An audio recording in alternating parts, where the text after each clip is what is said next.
Жолдош Кыргыз Республикасы Министрлер Кабинети төрагасы Бишкек гарнизону буюрку сактамага тизилди. Баяндаган министрдин орун басары милициянын полковниги Урманбетов. Саламатсыңар.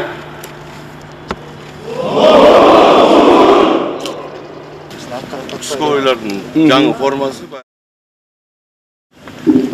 желети, бұл жерде планшети, радиостанциясы, электрондық. Любые действия бияқтан оғып тұрады. Самый главный жерден как рация қылдыңыз. Экологиялық туристік милиция жаңы ачылған подразделение, бұлар биосфералық зонада іштешет. Бұларға атайын киімдерін тегіп берілді, жылу алынды бұл қызматқа. Бұл высокопроходимый автотранспорт бұл. Бұлар жаңы бі? Облысының жардам менен. Рациялары менен. Специальные, повышенная проходимость. Сол таштардың арасында жүре береді.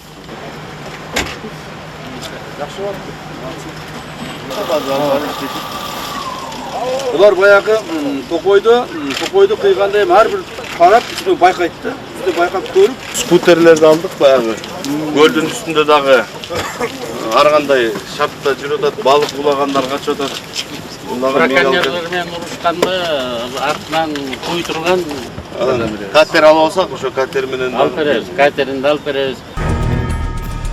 Акылбек Жапаров өлкөнүн калкы жаңы жылдык майрам күндөрү коопсуздугу ишенимдүү колдоо экендигин сезүүсү керек.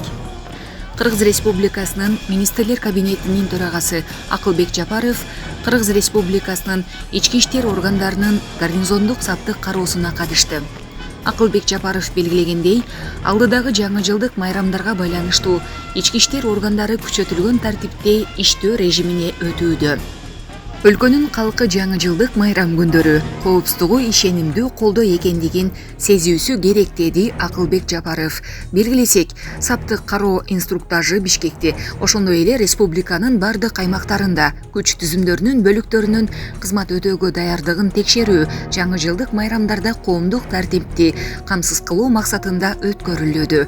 Ошондой эле гарнизондук саптык кароо учурунда экологиялык жана туристтик милициянын техникасы жана транспорту текшерилди. Иш-чарага Кыргыз Республикасынын Министрлер Кабинетинин төрагасынын орун басары Камчыбек Ташиев, Кыргыз Республикасынын ички иштер министри Улан Ниязбеков, ички иштер органдарынын кызматкерлери жана ардагерлери катышты.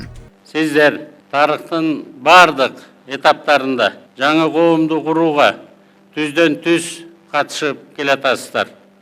Айрыкча эки тараптын кагылышып кетпөөсүн жөнгө салып туруу милдетин ак ниеттүүлүк менен аткарып, коомдук өзгөрүүлөргө аргасыздан аралашуу менен мамлекеттин туруктуулугуна чоң салып кошуп келесиздер.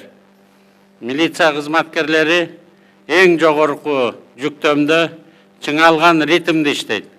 Жарандардын, мыйзамдын жана мамлекеттин астында коргоодо турганын сезиши үчүн колуңуздардан келгендин баарын жасайсыздар. Жеке өзүңүздөргө, үй бүлөңүздөргө убактыңыз жок экенин жакшы билебиз. Коомдук коопсуздук, жол коопсуздугу, адамдын коопсуздугу сыяктуу оор, жоопкерчиликтүү жана ардактуу иш бир да мамлекеттик органга жүктөлгөн эмес. Айылдабы, шаардабы, көчөдөбү, короодобу, подъезддеби, парктабы, коомдук жайлардабы, мектептеби, айтор бардык жерде тартипти орнотуп келатасыздар. Дал мына ушулардын тартып, жарандарыбыздын, алардын үй бүлө мүчөлөрүнүн жеке коопсуздугу башталат. Ички иштер министрлигинин системасына жана милиция кесибине ар дайым коомчулук тыкыр көз салып турат. Ошондуктан Кыргыз милициясынын буга чейинки аброюн, кадыр баркын жогорулатуу үчүн мамлекет бардык шарттарды тузуп берип, маяналарды көтөрүп, кызматтык үйлөрдү берип, техникаларды жаңыртып, ички иштер органдарынын ишин сапаттуу деңгээлге көтөрүү аракеттерин көрүүдө жана президенттин урматтуу Садыр Нуркожоевичтин Кыргыз өкмөтүнө болгон тапшырмасын аткаруудабыз. Бул иштер дагы уланат. Биз билебиз, канча жолу революция болду. мамлекет жетекчилери жеке керт таштарын коргоп, чемоданын түйүп, өлкөнү таштап кетишти. Силер канча жолу жалындап күйгөн очокто эл менен бетме-бет жалгыз калып жүрдүңүздөр. Биз сиздерди мындан ары эч качан таштап кетпейбиз. Президент карапайым элге көбүрөөк камкор болууда. Жаңы Кыргызстанды курууга багыт алды. Демек анын идеяларын ишке ашырууда баарыбыздын алган багытыбыз бир болушу керек.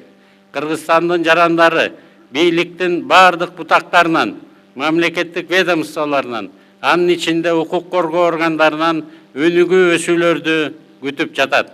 Азыр артыкчылыктуу багыт элдин ишенимин жогорулатууда. Сиздердин эмгектин объективдүү баасы жана милицияга болгон жалпы элдик урмат, сый, мамиле бул жарандарыбыздын эртеңки күнгө болгон ишенимдүүлүгү жана коопсуздугу.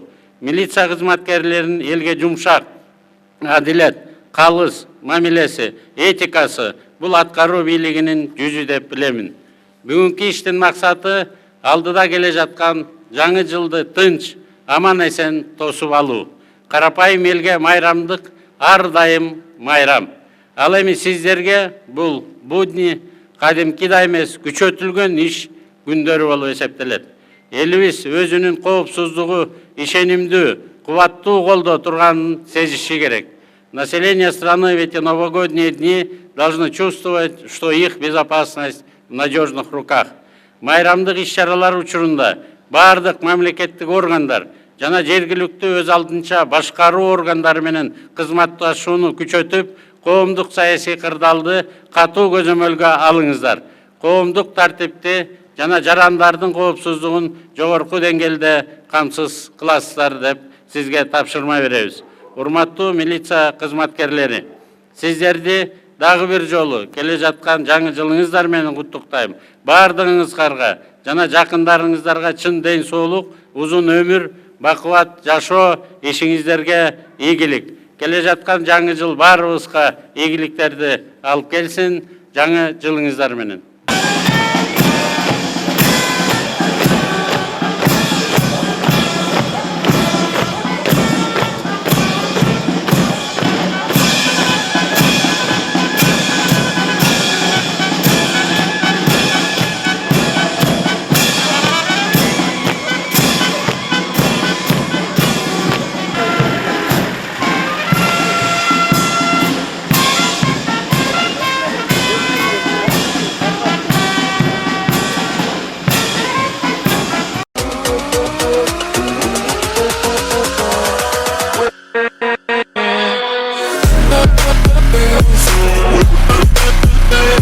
We'll be right back.